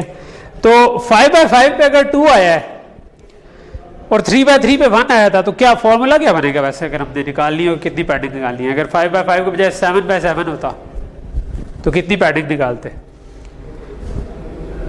क्योंकि दोनों तरफ पैडिंग आ रही है तो पहला काम तो हम ये करते हैं ना, एक तो सेंटर है, ठीक है। अगर मैं सेंटर को निकाल दूं 3 में से तो 2 बच जाएगा, और क्योंकि उसकी हाफ पैडिंग मैं करूंगा क्योंकि ऊपर भी होनी है नीचे भी होनी है, ठीक है। तो 1 की पैडिंग की थी, तो एक वैल्यू आप सेंटर वाली निकाल देते हैं, तो जो भी पैडिंग है ना, अगर मैं उसमें से 1 माइनस कर दूंगा तो मेरे पास आ जाएगा कि असल में कितनी पैडिंग करने की ज़रूरत है, लेकिन वो उसको भी हाफ करना पड़ेगा क्योंकि ऊपर भी होनी है और नीचे भी होनी है, क्योंकि सेंटर तो आ ही रहा होता है हमेशा ना। तो 1 तो इसलिए हमने निकाल दिया, तो p - 1/2 करूँगा तो मेरे पास हमेशा। और ये आप इस फॉर्मूला से निकाल भी सकते हैं, ये हमने नई डायमेंशन निकाली है ना, n+2p - f+1, ये हमारी नई डायमेंशन है। अगर मैं चाहता हूं कि ये n के इक्वल ही हो तो मैं इसको कह दूंगा कि इक्वल टू n हो, n दोनों तरफ से कट जाएगा, ठीक है। f और 1 जब उस तरफ गए तो ये f - 1 बन गया, ठीक है। और ये 2 को इधर से काट के इधर ले आए, ठीक है। तो ये आपके पास सॉरी मैंने इधर p लिख दिया था क्योंकि हमने पैडिंग तो निकाल रहे थे हम ना। जो फिल्टर साइज था उसमें से एक कम किया और 2 से डिवाइड कर दिया, ठीक है। और वो हमें समझ भी आ रहा है, हमने 5x5 की एग्जांपल से भी देखा कि यार अगर 5 है तो इस 5 के सेंटर को तो निकाल दें, तो बाकी बच गए 4, जिनमें से 2 ऊपर आ रहे हैं 2 नीचे आ रहे हैं, तो इसका मतलब है कि हाफ उसको कर दें। तो आपका जो भी फिल्टर साइज है उसमें से एक कम करें जो सेंटर है वो तो पहले ही काउंट हो रहा था, और बाकियों को जो बचे हैं उनको हाफ कर लें ताकि ऊपर नीचे दोनों केस कवर हो जाए। ठीक, तो ये स्लाइड आपको वो फार्मूलाज बता रही है कि आपके पास अगर आपने पैडिंग कर ली तो n plus 2p minus F plus 1 और n plus 2p minus F plus 1 हो जाएगा। और आप पैडिंग को ऐसे रख सकते हैं कि शायद इधर नहीं लिखा हुआ कि आप अगर इसी फार्मूला को करें f माइनस 1/2 की पैडिंग रखेंगे तो ये हमेशा जिस इनपुट डायमेंशन का था उसी आउटपुट डायमेंशन। ऑब्वियसली इस फार्मूले के अंदर एक f अगर ऑड हो फिर तो ये -1 करेंगे तो इवन बन जाएगा और उसको हाफ कर सकते हैं। f अगर इवन हो तो फिर प्रॉब्लम हो सकती है। ठीक है, तो f टिपिकली हम f ऑड ही रखते हैं। आपको कर्नल ज़्यादातर मिलेंगे 3/3, 5/5, ठीक है, या 7/7, वो आपको ऑड नंबर कर्नल्स टिपिकली मिलेंगे। ठीक है, लेकिन आप इवन रख सकते हैं, इसमें कोई मसला नहीं है। इवन रख लेंगे तो क्या होगा, फिर आपको आखिरी के लिए डिसीजन लेना पड़ेगा कि उस पर क्या करूं। ठीक है, उधर से डायमेंशन थोड़ी सी कम हो जाएगी, क्योंकि आप जब आप इधर से करेंगे, लेट से 4 था, 4 - 1 किया, 3/2 किया। अब 3/2 को आपने सील करना है या फ्लोर करना है, ये अब आपका डिसीजन होगा। तो अगर आप ये डिसीजन लेते हैं कि आप साइड अगर आधा आ रहा हुआ तो मैं उसकी कैलकुलेशन ही नहीं करूंगा, तो आप उसको फ्लोर कर देंगे। ठीक है, मेरा ख्याल है नेक्स्ट स्लाइड पे ये डिस्कस नहीं हुआ, चलो नहीं हुआ एनीवे। ठीक है, तो ये आप कर सकते हैं। ठीक है, सेम पैडिंग रोज और कॉलम में करें, अगर हम वन की पैडिंग कर रहे हैं रोज में तो 1 की कॉलम में टिपिकली ये सेम ही करते हैं, क्योंकि उसका कोई सेंस नहीं अगर हम उसको अलग-अलग करें। ठीक है, अच्छा हाँ, अगली स्लाइड पे यही वाला फार्मूला जो हमने निकाल लिया हुआ है। ठीक है, और बेसिकली तो आप पैडिंग आपकी मर्जी है जितनी भी डायमेंशन की करें, लेकिन अगर आप इस फार्मूले से करेंगे तो क्या होगा, अगर आपने ऑड नंबर का कर्नल रखा हुआ और ये फार्मूला अप्लाई करके आप पैडिंग निकालें तो आपकी आउटपुट की डायमेंशन और इनपुट की डायमेंशन हमेशा सेम हो जाएगी। और अगर आप तो बेसिकली दो केस ज़्यादा यूज होते हैं, या एग्जैक्टली इतनी ही पैडिंग करने का केस, या वो केस जिसमें आप पैडिंग करते ही नहीं। ठीक है, तो जब पैडिंग करते ही नहीं उसको बाज़ का हम कहते हैं ये वैलिड कन्वोल्यूशन है कि इसमें हमने कोई पैडिंग नहीं की हुई। नाम शायद इसका कुछ और होता ज़्यादा बेहतर था, एनीवे। ठीक है, और एक है सेम कन्वोल्यूशन जिसमें आपका रिजल्ट जो है वो सेम साइज का आ रहा है जिस साइज का इनपुट थे। ठीक है, तो ये टिपिकली यही ज़्यादा यूज़ होते हैं। ऐसे केस कम होते हैं कि आपका फिल्टर साइज कोई और था और पैडिंग आपने किसी और साइज की कर दी, क्योंकि उसका कोई फ़ायदा नहीं बेसिकली। सर इसका कोई एडवांटेज होगा कि हमारी इनपुट और आउटपुट की साइज, हाँ, इसका एडवांटेज होगा। अगर आपने बहुत डीप नेटवर्क बनाना है ना, तो ये हमने देखा था ना 5/5 का कर्नल से तो ये सीधा 2/2 पे आ गया था। लेकिन अगर ये बड़ा इमेज भी होता ना तो ये छोटा होता जाएगा इसका साइज। ठीक है, बाज़ का हम नहीं चाह रहे होते कि वो छोटा हो, अनलेस कि मैं खुद चाहूँ मैं फिर छोटा करूँगा। छोटा करने के लिए हम एक और अभी टेक्निक पढ़ेंगे जिसको हम कहते हैं पूलिंग। वो छोटा करने का ज़्यादा अच्छा तरीका है।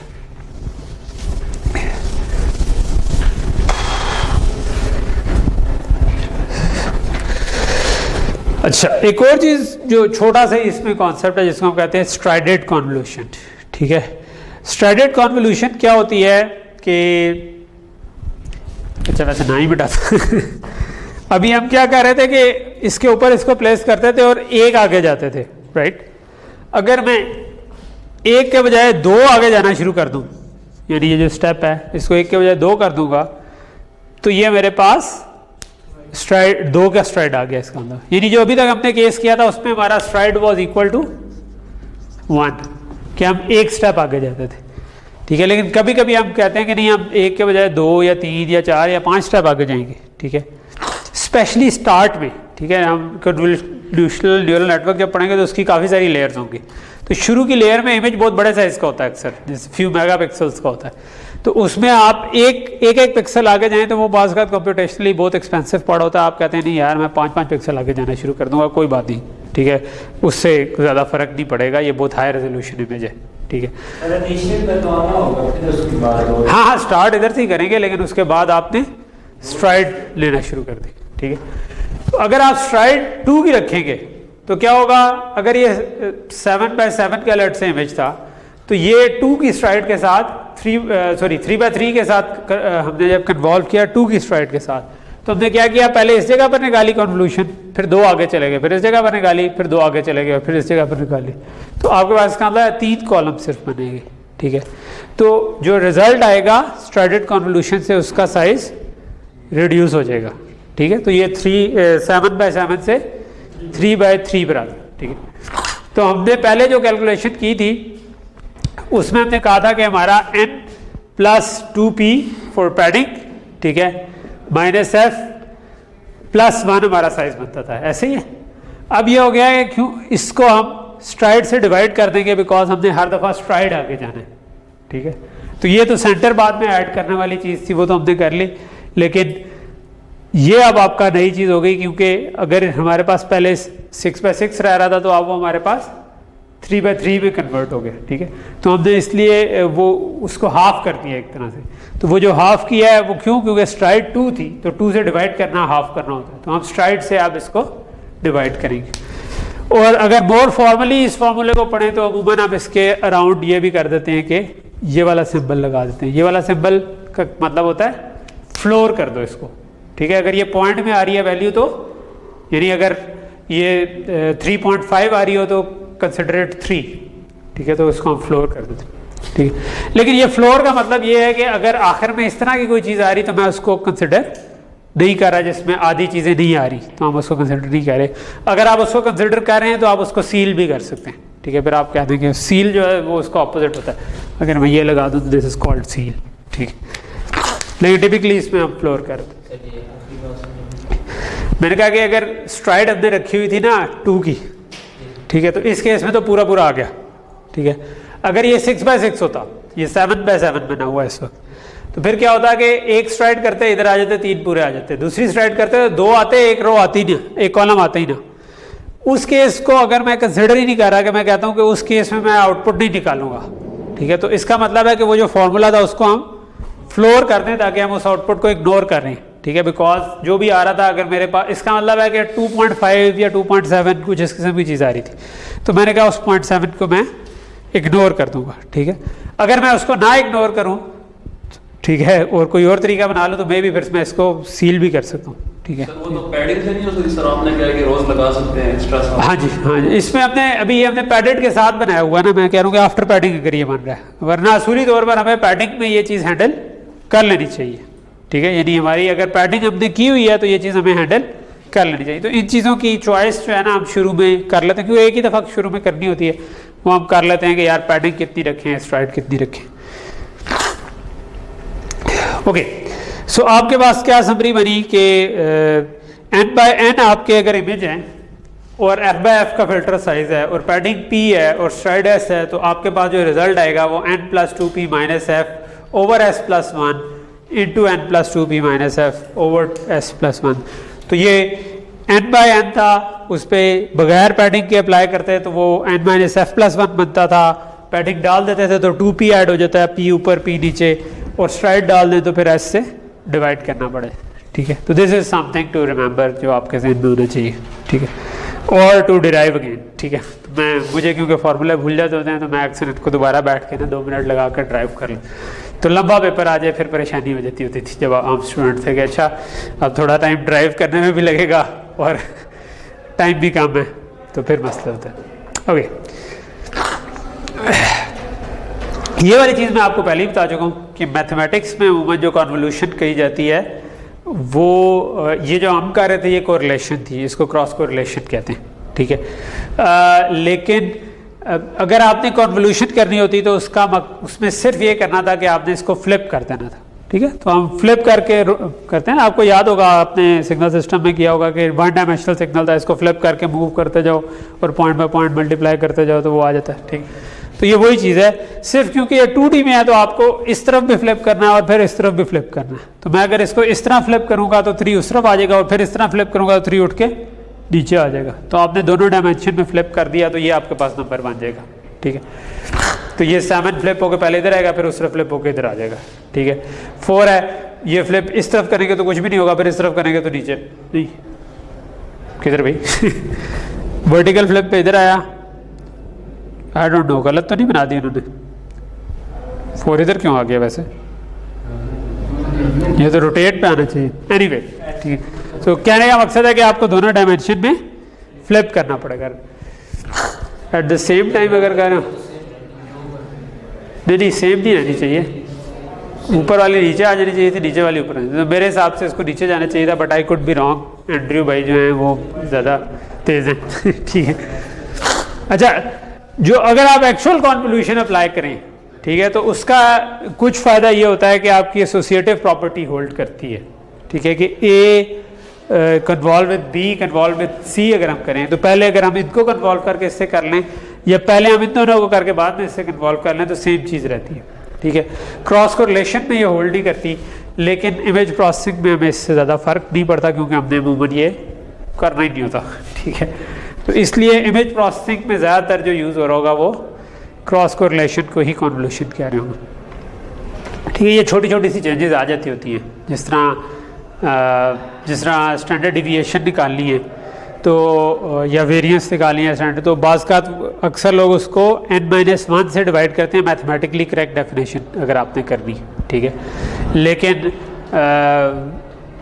हमने देखा था कि हम उसको n से भी डिवाइड कर लें तो कोई फ़र्क नहीं पड़ता। तो आप अगर पाइथन में करेंगे स्टैंडर्ड डिविएशन निकालेंगे या एक्सेल में निकालेंगे या मैटलैब में निकालेंगे तो वो रिजल्ट एक दूसरे से मैच नहीं करेंगे।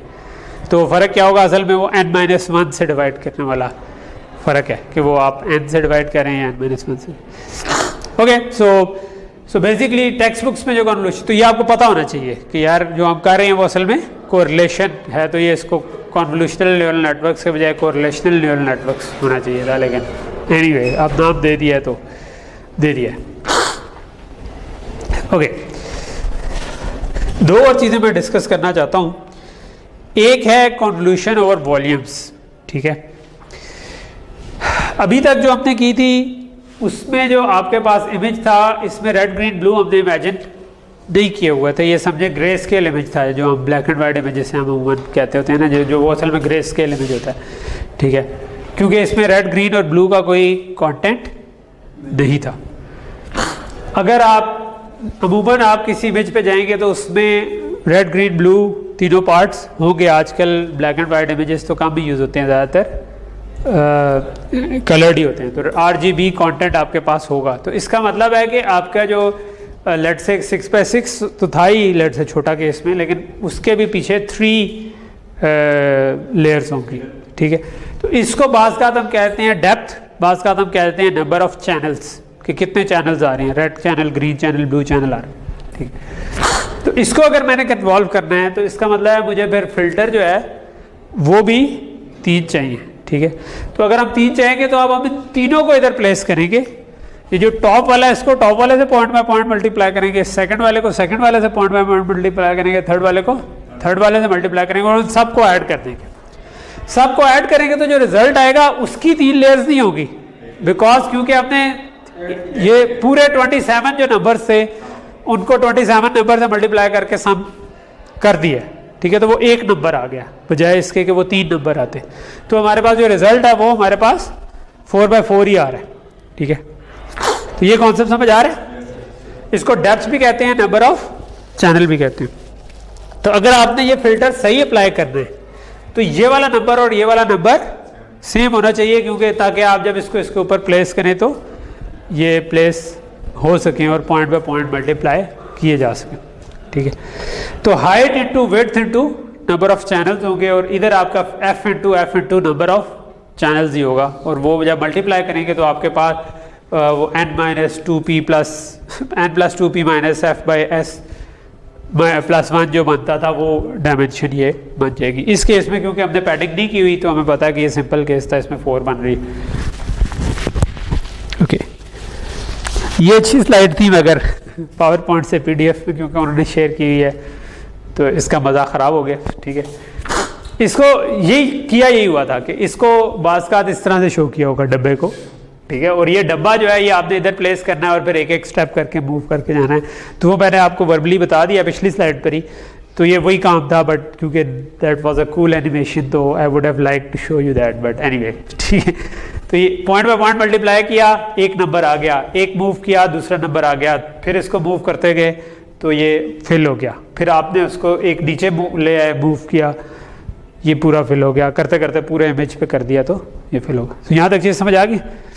इसको डेप्थ भी कहते हैं, इसको चैनल्स भी कहते हैं। और इस टाइप की कॉन्वोल्यूशन को बाज़ का हम कॉन्वोल्यूशन ओवर वॉल्यूम्स कहते हैं। ठीक है, कि पहले जो हमने एक एरिया पे कॉन्वोल्यूशन कर रहे थे, आपने 1D कॉन्वोल्यूशन सिग्नल सिस्टम में की हुई है, 2D हम पिछली स्लाइड्स में कर रहे थे, अब 3D कर दिया तो एक तरह के वॉल्यूम के ऊपर हम पूरी कॉन्वोल्यूशन करें। इस वॉल्यूम में अगर मैंने वाकई सिर्फ एक लेट से कि रेड एजेस ढूंढने होते और बाकी कुछ ना करना होता, तो मैं क्या करूंगा कि रेड वाले चैनल पे 1 1 1 और -1 कर दूं, बाकी सबको 0 कर दूं, तो ये वही काम कर लेगा। ठीक है, तो ये रेड वाले वो 1D वाला काम भी कर सकता है। और अगर मुझे सारों पे ही एजेस ढूंढने होते तो मैं सारों में ये रख लेता। ठीक है, और कुछ और काम करना हो तो कुछ और काम तो कर ही सकते हैं। सो यहाँ तक चीज़ समझ आ गई। तो एक एक स्टेप हम आगे बढ़ते जा रहे हैं। ठीक है, लेकिन अब चैलेंज ये है कि अगले स्टेप बढ़ते हुए पिछली चीज़ को हमने रिटेन रखना है दिमाग के अंदर। ये ना हो कि हम वो होता है ना, वो एक अक्सर होता है मीम सी शेयर हो रही होती है क्या कि गाड़ी है उसमें बंदे बैठे हैं, एक तरफ से बंदा नया डाला, दूसरी तरफ से बाहर हो गया, फिर दूसरी तरफ से वापस डाला, दूसरी तरफ से तो ये वाले जो चीज़ है ये आपके दिमाग के अंदर ना हो रहा हो कि कान दो हैं तो इधर से कुछ का तो होता है ना, बहुत ही डायरेक्ट होता है। ठीक है, मेरे साथ तो स्पेशल मोहब्बत है आप लोगों की कि आपका एक दरवाज़ा है दोनों साइडों पे ना, तो वो आप कहते हैं कि यार खोल दो इधर से, सीधा उधर से निकल के बाहर चलिए। ये कुछ लोग हैं वो कहते हैं कि यार this is a nice time के बंदा सोना शुरू कर दे। ठीक है, तो या ना हो तो वो उनके दिमाग को सिग्नल मेरे कहने से जो आपका कॉन्वोल्यूशनल न्यूरल नेटवर्क है ना वो कहता है कि यार this is sleep time. Okay, so anyway, अच्छा अब जो नेक्स्ट स्टेप है वो ये है कि ये ज़रूरी तो नहीं है कि मैंने सिर्फ हॉरिजॉन्टल एज डिटेक्ट करना हो या वर्टिकल एज डिटेक्ट करना हो, मुझे एक से ज़्यादा तरह के एज भी हो सकते हैं, दोनों भी डिटेक्ट करने हो सकते हैं। तो टिपिकली हम एक फिल्टर नहीं यूज़ करते बल्कि हम ज़्यादा फिल्टर्स यूज़ कर लेते हैं। ठीक है, तो लेट्स से कि ये वर्टिकल एज डिटेक्ट कर रहा है, ये हॉरिजॉन्टल एज डिटेक्ट कर रहा है। ठीक है, तो इसकी आउटपुट भी 4x4 आ जाएगी, इसकी आउटपुट भी 4x4 आ जाएगी। तो हम क्या करते हैं, ये जो 4x4 अलग-अलग आ रहे हैं ना, इनसे भी एक वॉल्यूम ही बना लेते हैं, इनको आगे पीछे रख लेते हैं। ठीक है, हमारे पास 4x4 की जो आए इनको आगे पीछे रख लिया और हमने कहा ये हमारे पास 2 हो गए। और ज़रूरी नहीं है 2 ये फिल्टर हों, हम ऐसे 10 भी बना सकते हैं। 10 होंगे तो हम उनको जो रिजल्ट आएगा उनको आगे पीछे रख के कहते हैं कि यार इसकी जो डेप्थ है वो या नंबर ऑफ चैनल्स जो हैं वो 10 है। ठीक है, तो इनपुट के 3 नंबर ऑफ चैनल्स थे, जब आपने 10 फिल्टर अप्लाई किए तो आपके नंबर ऑफ चैनल्स 10 हो गए। ठीक है, तो ये चीज़ें समझ आनी चाहिए। सो अब हम काइंड ऑफ उधर पहुंच गए हैं कि हमारी एक कॉन्वोल्यूशन की लेयर बन जाए और नेटवर्क जो है ना उसी की रेप्लिकेशन है। ठीक है, एक छोटा सा कॉन्सेप्ट आगे रहता है, ये भी नया कॉन्सेप्ट नहीं है, ये पुराना कॉन्सेप्ट ही है। क्या हो गया भाई, क्या निकालने की कोशिश, बैटरी और आवाज़ तो आ रही है ना? बस हमारा वैसे तो टाइम भी थोड़ी काम तो नहीं हुई, आवाज़ कर देगा, चलो बस ठीक है। ओके, सो इसमें एक छोटी सी चीज़ हम ऐड कर दें ना तो ये हमारी एक कॉन्वोल्यूशन नेटवर्क की लेयर बन जाएगी। ठीक है, वो क्या चीज़ है कि ये जो हमने दोनों फिल्टर अप्लाई किए हैं इसके साथ हम एक बायस टर्म ऐड करें और उसके बाद नॉन लीनियरिटी अप्लाई कर दें, लेट से रेल्यू अप्लाई करते हैं रेक्टिफाइड लीनियर, तो फिर जो 4x4 हमारे पास आएगा ना, ये मिलके हमारे पास एक कॉन्वोल्यूशन की लेयर बन जाती है। ठीक है, अच्छा इसमें ऑब्वियसली जो दोनों फिल्टर आपने अप्लाई किए दोनों में अलग अलग बायस ऐड होगी, इसको आप अलग बायस ऐड करेंगे, इसको आप अलग, और बायस ऐड करने का मतलब है कि सारी वैल्यूज में सेम नंबर ऐड हो जाएगा। ठीक है, तो ये बायस जो है ये हर एक के लिए डिफरेंट नहीं है, ये एक ही सिंपल रियल नंबर है जो कि सब के सब में ऐड हो जाएगा, और ये एक और रियल नंबर है जो कि इस वाले फिल्टर में ऐड हो जाएगा। ऐसे 10 फिल्टर हैं तो ऐसी 10 बायस टर्म्स होंगी जो कि सब के सब में ऐड होगी, और वैल्यू अप्लाई किया और आपके पास रिजल्ट जो आया उसको आपने स्टैक करके रख दिया। अगर वो 2 थे तो आपने 2 बना दिए, अगर वो 10 फिल्टर थे तो 10 बना दिए। ओके, सो नीचे सोल्यूशन को नहीं पढ़ते, लेट से हम पढ़ते हैं कि अगर आपके पास 10 फिल्टर्स हैं जो कि 3x3 के हैं, 3x3x3 हैं, ठीक है, 3x3 और 3 चैनल्स भी हैं। ठीक है, in one layer of a neural network how many parameters does the layer have? ठीक है, तो टोटल पैरामीटर्स कितने बनेंगे? 3x3x3 कितने बन के?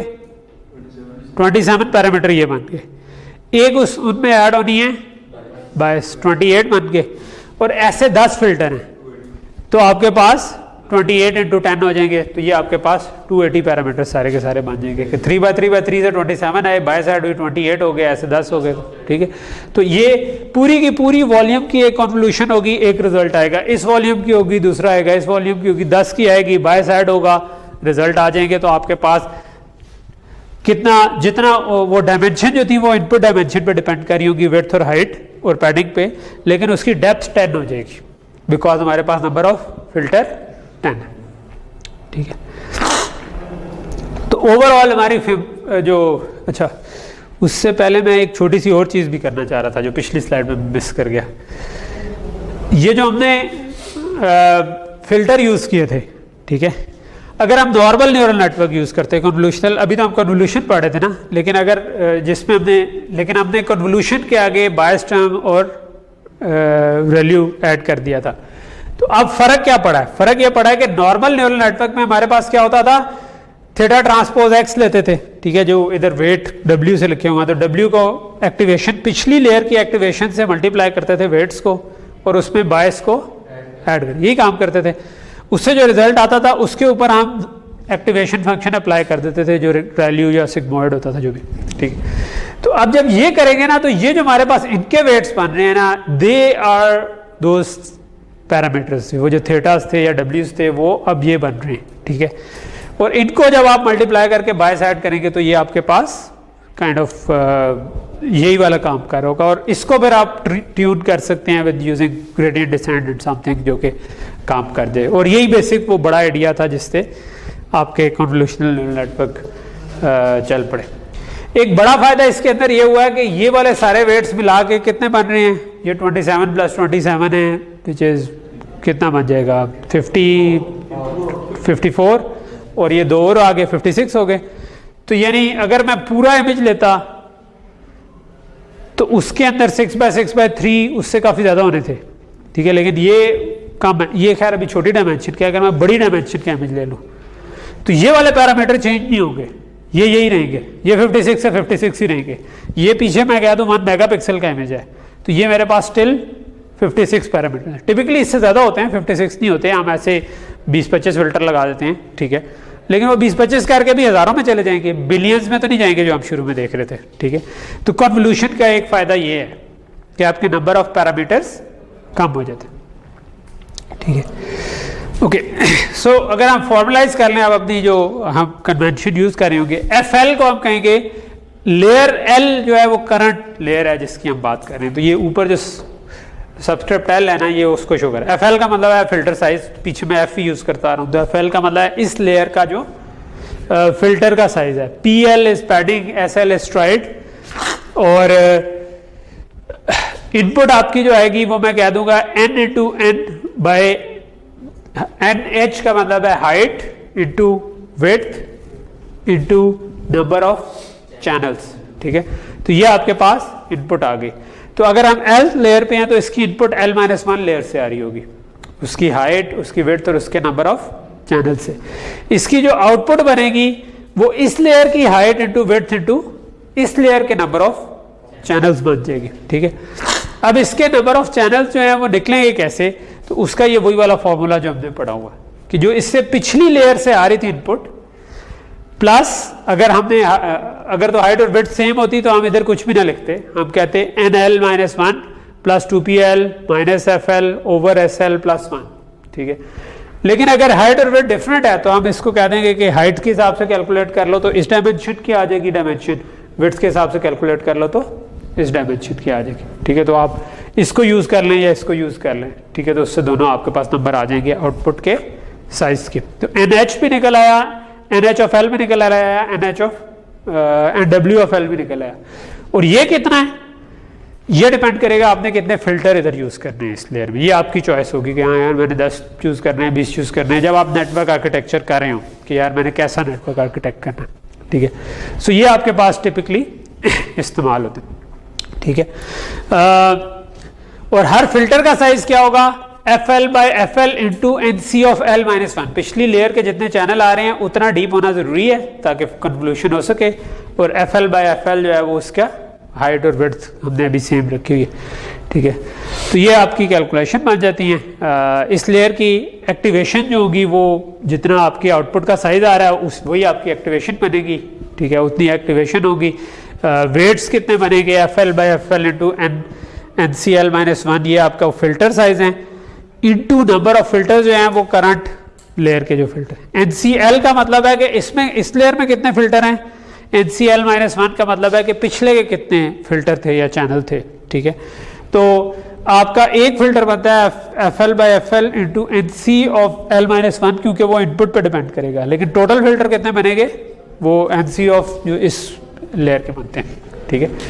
और पाइथन में यूज़ कर रहे हो तो हम अमूमन इसको 1 डायमेंशनल के बजाय 4 डायमेंशनल बनाएंगे। जो हमने एक चीज़ बीच में पढ़ी थी ना कि पाइथन में जो एरेज होती हैं, अगर आप 1 डायमेंशनल करें तो वो थोड़ा उसमें ट्रांसपोज वगैरह का चक्कर नहीं होता, ठीक है। तो हम उसको इस तरीके यूज़ कर लें।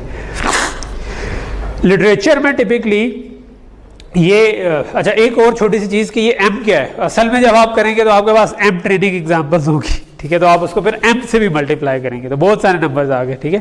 Number of training example into height into width into कितने फिल्टर्स हैं, चैनल्स हैं, ये आपके पास टोटल एक्टिवेशंस बन जाती है, ठीक है।